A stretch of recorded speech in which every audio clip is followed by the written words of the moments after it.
Last week, the New York Times featured an article titled "Weeknight Dinners Around the World," in which they highlighted the evening meals of families across the globe, along with pictures of these families as they sat around the table sharing their food together. In Thailand, a family shared a dinner of omelets with carrots, stir-fried minced pork and eggplant, and southern Thai sour curry with cauliflower. In India, it was palak paneer, which is spinach with cheese, raita, kari aloo, also known as potatoes with onions and spices, cucumber salad, and roasted chapatis. In Nigeria, plantain flatbreads were served with chicken suya, lime-pickled onions, and a tomato eggplant salsa. In Australia, a local red snapper with broccolini and sweet potato fries. In Peru, grilled steak was the centerpiece, paired with corn, potatoes, and a salad. In the Netherlands, salmon with basmati rice and broccoli. And in America, spaghetti with meat sauce, along with a green salad and garlic bread. Are you hungry? It makes me kind of hungry. Reading this story last week, I found myself appreciating it more than I might have at another time, because amidst the media frenzy where I felt bombarded by news about the Ukraine and impeachment proceedings and the ever-growing political tension in America, it was a relief to read a simple article about families sharing dinner together and be reminded that as I sat down to my tuna steak and roasted vegetables, that people all over the world were doing something similar.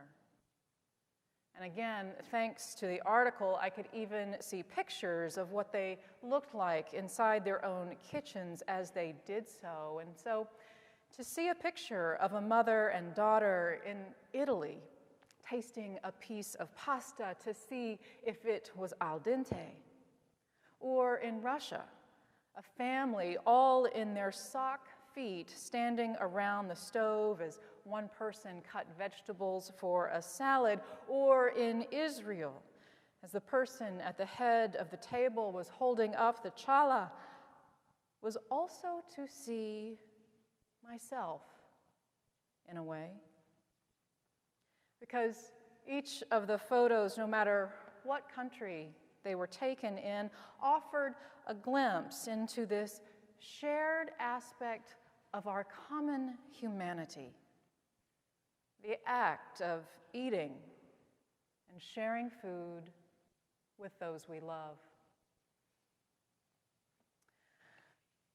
So, as I read over the text for this week, Paul's comments about the gifts of the Spirit, I found that again and again my focus went to verse 7, where it says, "To each is given the manifestation of the Spirit for the common good."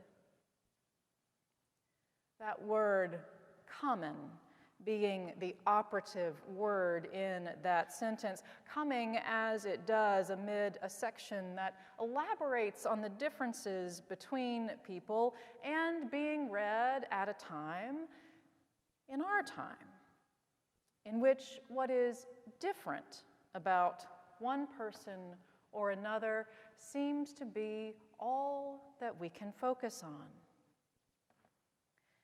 And yet here is this sentence about how the differences, important though they may be, are designed in such a way as to contribute to the common good.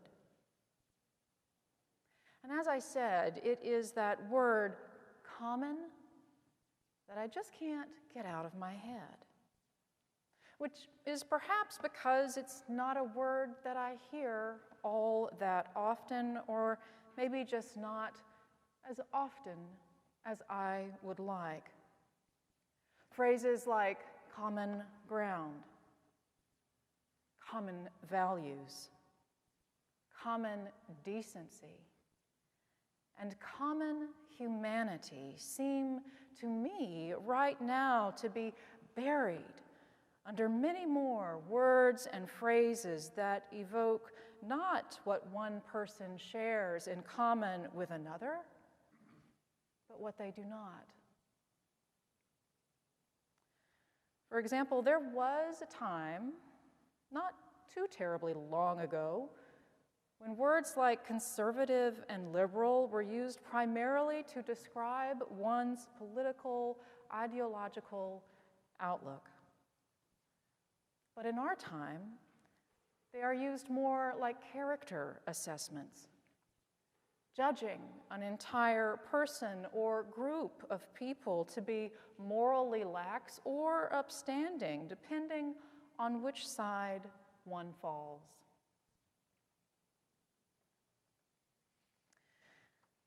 In his new book, Talking to Strangers, author Malcolm Gladwell begins by telling a story about his father, Graham Gladwell, and an encounter that Graham had with a celebrity at the exclusive Mercer Hotel in New York City.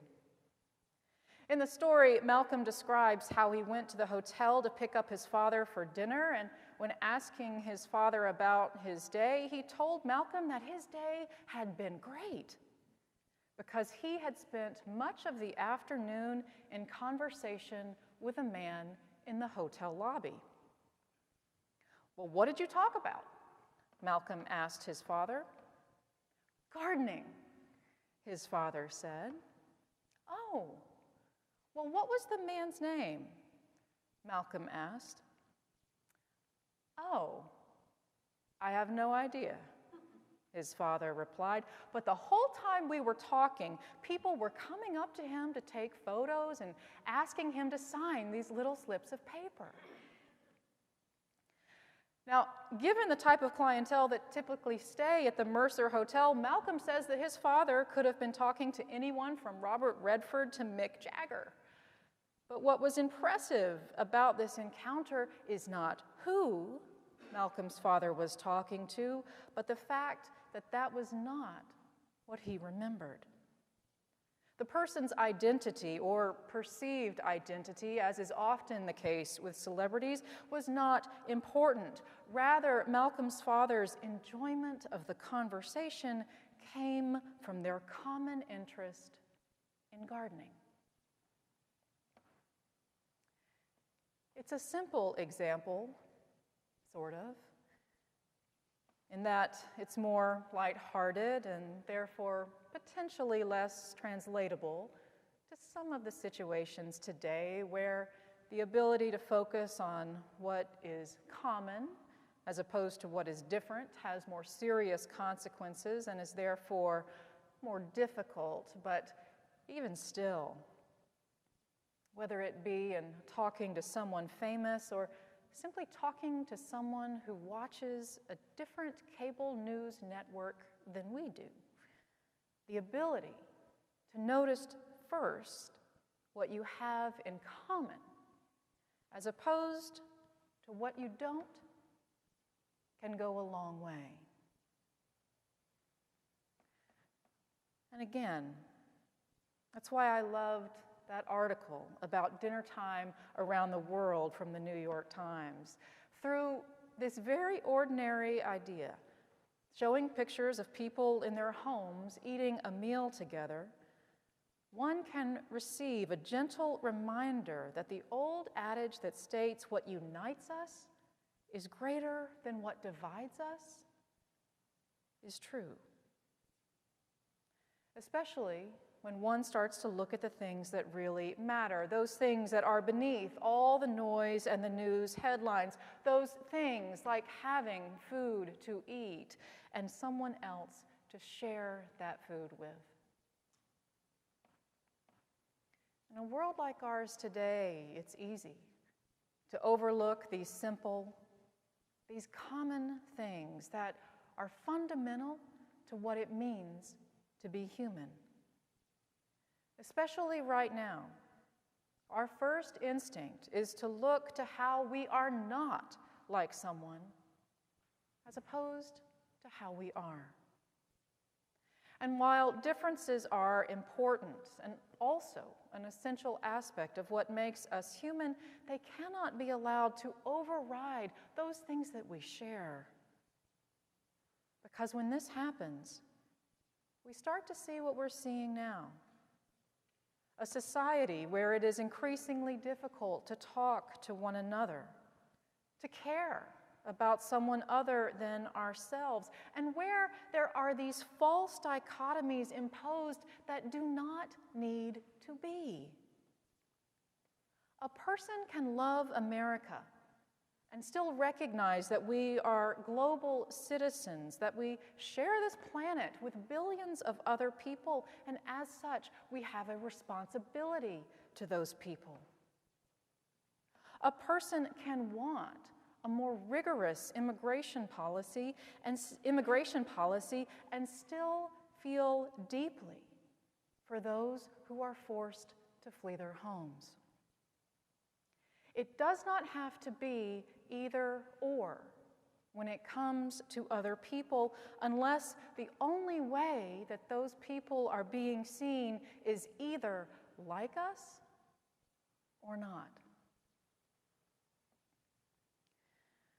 If I can look at a picture of a family in South Africa, sitting around their table, eating plates piled high with what looks like every good food imaginable, and be reminded of meals around my grandmother's table, which to this day remain some of the best food I have ever eaten, there is something in that goes beyond the food to the core level of what it means to share this experience of being human with others.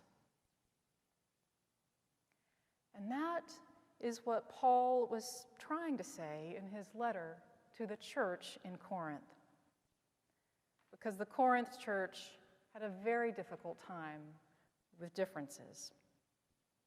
As a wealthier church located in an area known for its culture, they wanted to set themselves apart from other churches, perhaps from those that they considered to be less sophisticated than they were. But the Corinthians also struggled with the differences that existed within their own congregation, and so Paul continually needed to correct them when one group would try to separate itself off from another, which he did by reminding the Corinthians that, yes, they have differences, and those differences exist for a reason. The world would be terribly boring and progress ineffective if everyone was exactly alike. However, those differences are designed to work together to serve a common purpose, which Paul says is the same. He uses that word 3 times right at the beginning of the passage and then continues to use it throughout. There are differences, he says. But deep down, and when it comes to what truly matters, we are the same. Because it was the same God who made each and every one of us.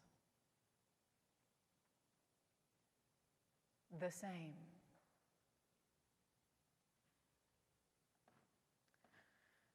So, what does that look like when you try to live it out? In the church, it looks like at least one Sunday a year where we talk about Paul's vision for the church by celebrating World Communion Sunday.